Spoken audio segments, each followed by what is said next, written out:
안녕하세요, 해공어조입니다. 자, 카카오 네이버 카카오 오늘도 함께 보도록 하겠습니다. 자, 우리 두 종목은 오전장에 상승 흐름들이 좀 나타났습니다. 하지만 오후장으로 가면서 상승폭을 모두 하락으로 반전했고요. 아래쪽으로 뭐 큰 폭으로 막 급락은 아닙니다만 아래쪽으로 다시 한번 윗골이 달리면서 하락 전환하고 있는 것은 우리 투자 여러분들에게 심리적으로 뭐 좋지는 않죠. 네, 왜냐면 며칠 사이에 우리 악재들이 동반되면서 추가적으로 낙폭이 다소 좀 깊었었고, 또 길게 보면 우리 올해 한 해 내내로 놓고 보면 카카오 네이버가 뭐 좋지 않았었던 상황들이잖아요. 그러니까 이런 점을 좀 고려해 보면 지금 이렇게 상승하다가 다시 또 하락 전환하고 이런 모습들은 분명히 좋은 그림은 아니에요. 왜냐면 고가 매도세, 그러니까 위에서 매도 매물을 계속적으로 내놓고 있다라는 거잖아요. 그러니까 우리가 어떻게 보면 바닥이 잡힐 때, 바닥이 잡히고 주가가 올라가기 시작하면요. 자, 올라가기 시작하면서 양봉 캔들이 어느 때보다 많아지고, 그쵸? 떨어질 때는 반대로 음봉 캔들이 많아질 수밖에 없잖아요. 그럼 뭐 당연한 얘기겠죠, 그쵸? 그런데 지금의 이 흐름들을 놓고 보면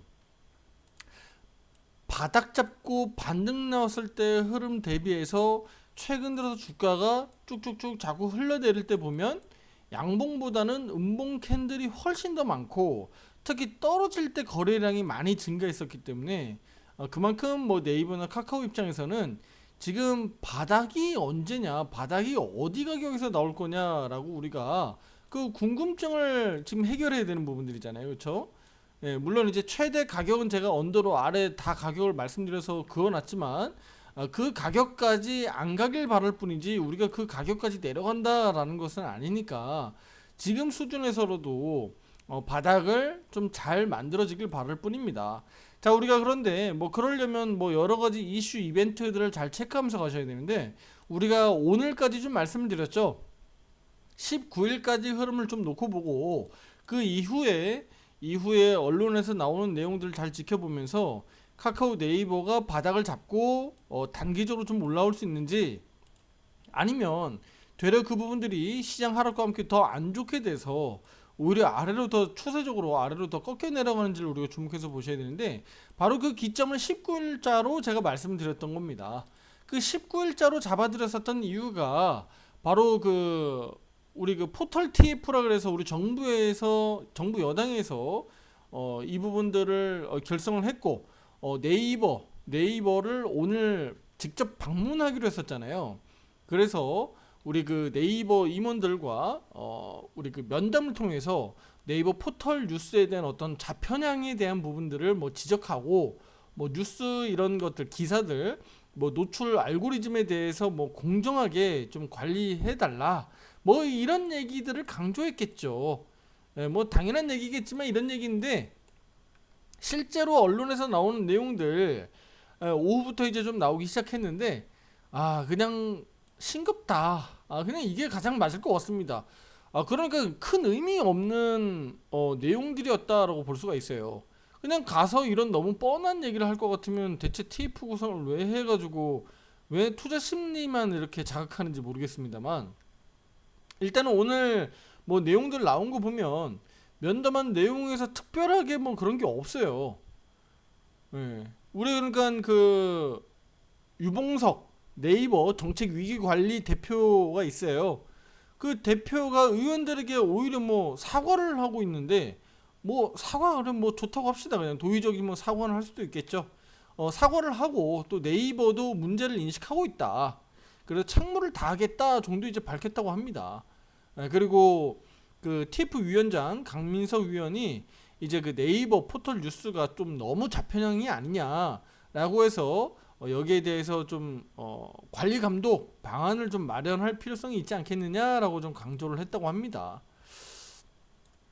이거 뭐 그냥 너무 뻔한 얘기들 그냥 하고 온 게 아닌가 싶은데, 네, 그래서 그 과정에서 뭐 그 편향성에 대해서 뭐 질의응답도 좀 있었고, 실제 네이버가 이제 그 뉴스 혁신 포럼을 통해서 객관성 뭐 또는 공정성을 이제 그 확보하겠다라고 이제 답변까지 했다라고 하는데, 사실은 뭐 좀 뭐라고 얘기해야 될까요? 좀 형식적이다.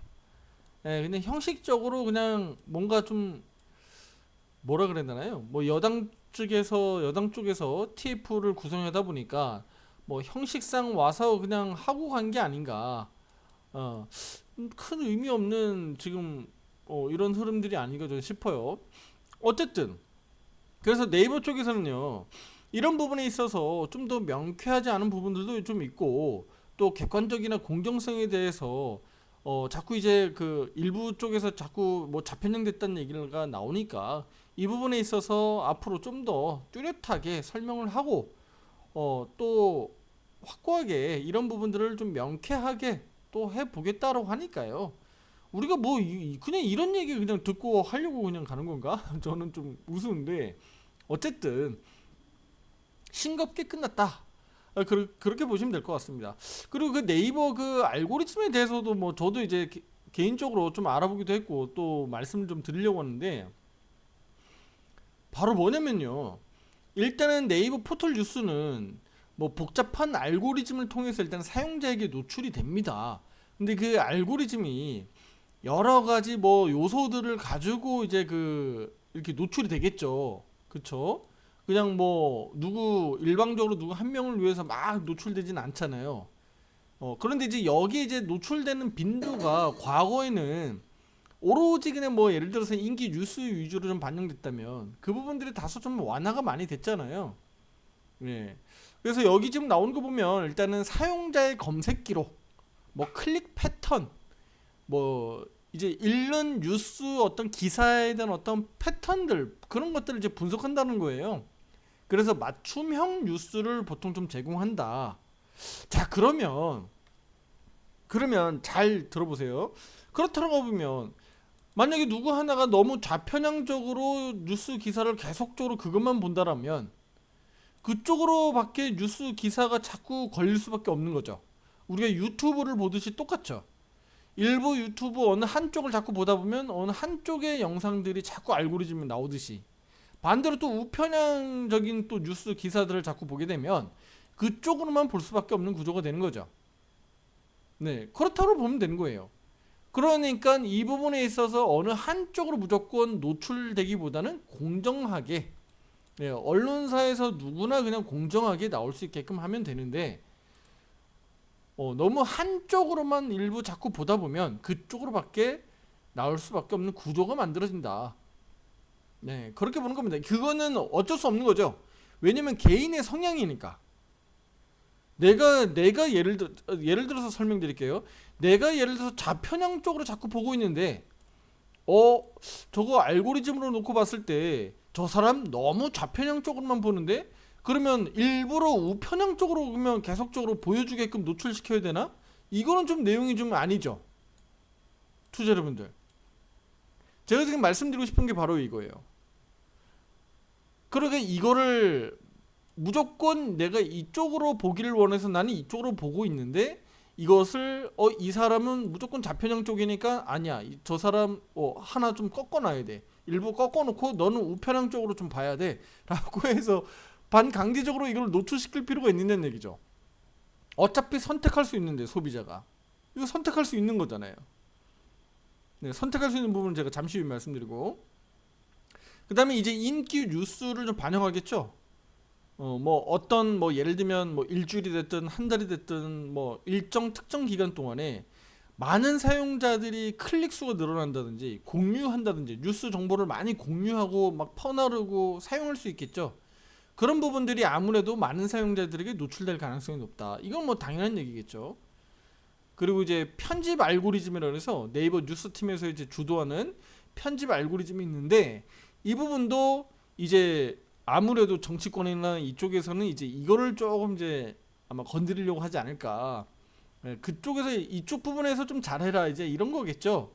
그래서 뭐 긴급 뉴스라든가 주요 뉴스 보도 등을 이제 편집해서 올리는 과정에서 그 알고리즘이 너무 좀 편향된 알고리즘이 좀 나오지 않도록 좀 잘 해달라 이제 이런 거겠죠. 그리고는 이제 뭐 AI 머신러닝을 통해서 뭐 뉴스를 좀 자동적으로 좀 분류하고 큐레이션하는 작업들, 이런 것들도 네이버나 뭐 카카오나 다 마찬가지예요. 이런 포털 사이트들에서는 다 이런 거를 하고 있고요. 또 우리 유튜버나 다 이런 것도 다 마찬가지입니다. 우리 틱톡이나 다 마찬가지죠. 그래서 우리가 보는 영상 위주로 거기에 알고리즘이 계속 연결돼서 비슷하고 관련된 영상들이 계속적으로 나올 수밖에 없는 구조이다. 그렇게 보시면 될 것 같아요. 자, 그리고 제가 조금 전에 말씀드렸던 우리 뉴스나 이런 컨텐츠들을 결국은 우리 소비자들이 선택할 수 있어요. 우리 모바일도 그렇지만 우리 저 인터넷상으로 들어가도 마찬가지죠. 우리가 원하는 언론사들, 내가 보고자 하는 언론사들을 선택할 수 있어요. 또 내가 보기 싫은 언론사들은 내가 아예 빼버릴 수도 있죠. 그쵸? 그러니까 이건 소비자들이 선택하는 겁니다. 소비자들이. 그러니까 그러니까 제가 말씀드린 건 많은 다양한 언론사들이 그 내용을 또 비슷한 내용이나 또는 그런 언론 보도들을 같이 퍼나르거나 또는 이렇게 올릴 수 있는데 나는 여기 아무개 A, B 언론사들은 괜찮아서 이걸 선택할 수 있고 나는 C, D 언론사들은 싫어해서 안 보게 할 수 있잖아요. 그게 가능하단 말이죠. 그러니까 이게 너무 편향적이냐 아니냐 공정성에 대한 부분들을 우리가 단순히 그냥 기업에만 놓고 얘기하기는 좀 어렵다. 이 부분은 이미 소비자들이 선택할 수 있는 그런 설정할 수 있는 이 상태까지 다 와 있기 때문에 이 언론사들 가운데서 특히 포털사들 뭐 카카오의 다음이라든가 또는 네이버 입장에서 놓고 보면 그냥 공정하게 너희들 이렇게 잘 올려놔. 그 기준에 맞게 너희들이 언론사에 요 내용들 너희들이 올려. 요렇게 그냥 공정하게 열어만 놓으면 되는 거잖아요. 일부러 막아놓지만 않으면 되는 거잖아. 그 다음부터는 소비자들이 선택하게끔 하면 되는 거니까. 소비자가 결국은 선택하면 되는 거잖아요. 이것을 가지고 너희 기업들이 잘못했어 라고 해서 카카오나 네이버를 두들겨 패는 건 좀 아니다. 저는 그렇게 말씀드리고 싶습니다. 자, 그래서 이렇게 좀 말씀드리겠고요. 지금의 그래서 이 네이버 카카오 입장에서 이제 어떻게 보면 악재다운 악재들은 이미 다 쏟아져 나와 있고, 네, 또 카카오 입장에서는 김범수 의장까지 지금 구속된 마당에 이제 이런 어떤 재판 결과들도 이르면 뭐 9월달 또 나올 거다라는 거 이미 말씀 좀 드렸죠. 그럼에도 불구하고 이런 악재들이 다 반영된 상황에서 그럼 더 아래로 더 많이 내려갈 거냐라고 볼 수 있는데 그 부분에 대해서는 우리가 더 많이 내려간다고 하더라도 지금 여기 구간에서는 우리가 너무 악재로 받아들이지 말자. 지금은 나올 건 다 나왔다. 그렇게 좀 말씀드리겠고요. 오히려 이제 하락을 좀 방어할 수 있는 이슈들, 그러니까 우리가 호재로 좀 볼 수 있는 이슈들이 어떤 게 있느냐라고 우리가 더 찾아보는 게 중요할 것 같습니다. 일단은 악재는 이렇게 오픈되면서 결국은 다 해소가 되는 방향으로 가는 거거든요. 그러면 나중에 결국은 김범수 의장의 뭐 1차 공판이 됐든 그 결과가 실제로 부정적이게 나온다고 하더라도 김범수 의장이 다 수긍하고 그래 죄송합니다. 제가 뭐 벌금 두들겨 맞는지 아니면 징역 살이를 한다든지 그렇게 그냥 끝날 것 같지는 않아요. 끝날 수 없죠. 항소할 거거든요. 그러니까 상당히 시간이 분명히 오래 걸릴 거예요. 그러니까 이 여기에 대한 악재는 투자자분들이 절대 심각하게 받아들여서 안 된다. 네. 더군다나 주가가 지금 뭐 계속적으로 올라가고 있었던 추세 상승 구간이 아니었기 때문에 반대로 많이 빠져 있는 상황이기 때문에 지금은 최악의 시기다라고까지 제가 말씀드렸죠. 자, 그럼 우리는 좀 호재가 될 만한 거, 주가 하락을 방어할 만한 이슈 이벤트가 뭐가 있는지 우리가 이제 거기에 대해서 좀 주목하고 찾아봐야 된다라는 건데 일단은 다음 주입니다. 다음 주 27일입니다. 27일 날 금융위원회 세계 핀테크 박람회를 개최하게 되는데 코리아 핀테크 위크라고 해서 8월 27일부터 8월 29일까지 우리 저 서울 DDP 동대문 디자인 플라자 아시죠? 거기서 개최하게 됩니다. 자, 핀테크니까 아무래도 국내 뭐 대부분의 금융사들 많이 참여할 거죠. 당연한 얘기겠죠. 그러니까 카카오는 뭐 카카오페이 당연히 참여하겠죠. 그다음에 우리 네이버 페이 참여할 거고요. 뭐 당연한 얘기겠지만 이렇게 카카오와 네이버가 참여를 하게 되는 이 핀테크 위크 이번 일정에 따라서 또 우리 금융사들 포함해서 카카오 네이버도 좀 방어적으로 추가적인 하방 경직성은 좀 보이지 않을까 그렇게 좀 기대를 해보고 있습니다. 물론 이제 제가 얘기했었던 건 19일 이후기 때문에 지금 이제 뜨뜻미지근하게 아무 의미 없이 그냥 우리 그 정부 여당 TF팀에서 우리 네이버를 그냥 방문했다가 그냥 돌아간 상황이기 때문에 저는 아무 의미 없게 됐다. 그러니까 오히려 투자자분들 주가 더 많이 급락 나오겠는데 라는 생각은 이제 좀 안 하셔도 되지 않을까. 실제로 뭐 큰 리스크는 만들어지지 않았다. 제가 오늘 오른쪽 화살표 매매방에도 제가 말씀 좀 드리긴 했었는데 오늘 오전에 요거 제가 말씀드렸죠.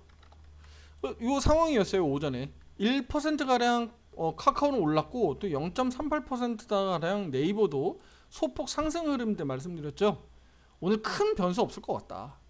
오늘 뭐 TF팀에서 방문한다고 하더라도 큰 변수 없을 것 같다라고 예상을 했는데 그 예상대로 일단은 그냥 싱겁게 그냥 끝나버렸습니다. 그래서 오히려 좀 빨리 낙폭을 좀 줄이면서 반등 나오지 않을까 좀 기대해보고 있습니다.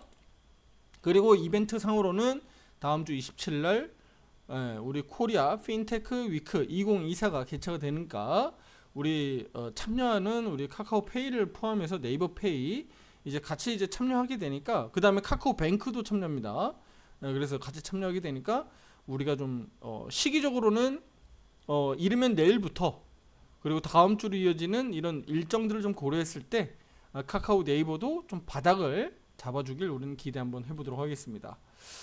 이 기술적으로 보면 지금 이 저점 만들었었던 구간들이 거래량이 터지면서 장대 음봉으로 길어졌었던 구간들이잖아요. 그래서 가장 좋은 것은 일단 여기가 터지지 않는 것이 가장 좋습니다. 왜냐면 거래량 터지면서 나왔고 여기서도 거래량 한 번 더 터지면서 음봉 만들었잖아요. 근데 그럼에도 불구하고 여기 저점이 안 깨지고 다시 한번 여기 양봉 그림 나오면서 이렇게 그림 나오면 저가 매수세 또 강하게 들어올 수 있습니다. 그러니까 지금 그림 입장에서는 저점이 다시 깨지지 않는 것이 일단은 1차적으로 굉장히 중요하다. 여기 네이버도 마찬가지예요. 그것부터 우리가 확인하고 양봉 흐름 나오면서 5위평 다시 돌파되는 그림들 우리 기대 한번 해보자고요. 두 종목은 각각 모두 지금 매도 신호가 유지되고 있는 상황입니다. 아직 매수 신호가 들어오고 있지 않아요. 그래서 매도 신호가 여전히 유지되고 있다는 점은 꼭 참고해 주시길 바라겠습니다. 자, 구독, 좋아요 잊지 마시고요. 다음 영상에서 더 좋은 내용으로 또 찾아뵙도록 하겠습니다. 감사합니다.